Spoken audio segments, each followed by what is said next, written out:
উৎপাদন কম হওয়ায় কাঁচা পাট রপ্তানি বন্ধের অনুরোধ জানিয়েছে বেসরকারি পাটকল মালিকদের সংগঠন বাংলাদেশ জুট মিল অ্যাসোসিয়েশন বিজেএমএ এবং বাংলাদেশ জুট স্পিনার্স অ্যাসোসিয়েশন বিজেএসএ।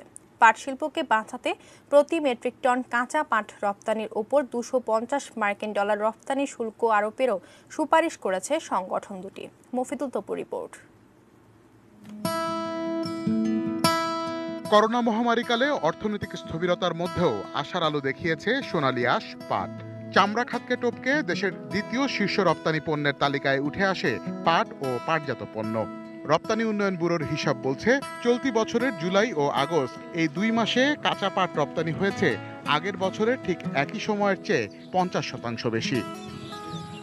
বুধবার এক যৌথ সংবাদ সম্মেলনে বেসরকারি পাট খাত মালিকরা বলেন, দেশে উৎপাদনে থাকা 259টি পাটকল পরিচালনায় বছরে প্রয়োজন হয় প্রায় 60 লাখ বেল কাঁচা পাট।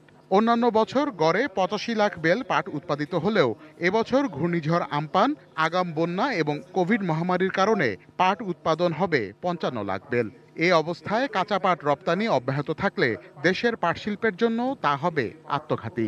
আমরা এই মুহূর্তে পাট পাবো, আমাদের দেশে যা পাট আছে এটা এক্সপোর্ট হতে থাকবে, আমরা এখন প্রোডাকশনও করতে থাকবো, কিন্তু জানুয়ারি, ফেব্রুয়ারি, মার্চের দিকে গিয়ে আমরা দেখবো যে আমাদের পাট শেষ হয়ে গেছে। তখন এই 2-3 মাস যদি আমরা 1000 কোটি টাকাও খরচ করি, কোনো জায়গা থেকে আমরা পাট পাবো না। প্রতিবেশী দেশ ভারতে পাট পণ্যের অভ্যন্তরীণ বাজার অনেক বেশি শক্তিশালী হওয়ায় রপ্তানিমুখী বাংলাদেশের পাটকলগুলো কাঁচা পাটের বাজারে অসম প্রতিযোগিতার মুখে পড়ছে। তাই দেশের পাট খাতকে বাঁচাতে কাঁচা পাট রপ্তানিতে শুল্ক আরোপ করা জরুরি বলে মনে করছেন পাটকল মালিকরা। আমরা পাট এক্সপোর্টের বিপক্ষে না, কাঁচা পাট এক্সপোর্টের বিপক্ষে না, কিন্তু আমরা চাই যে আগে আমাদের নিজেদের ঘরের খাবার নিজেদেরটা আগে পূরণ হোক, তারপরে এক্সপোর্ট হোক। বছরে প্রায় 6.7 লাখ মেট্রিক টন পাট পণ্য রপ্তানি করে বাংলাদেশ আয় করে 5,200 কোটি টাকার সমপরিমাণ বৈদেশিক মুদ্রা। Mofidul Tapu, ATN news, Dhaka.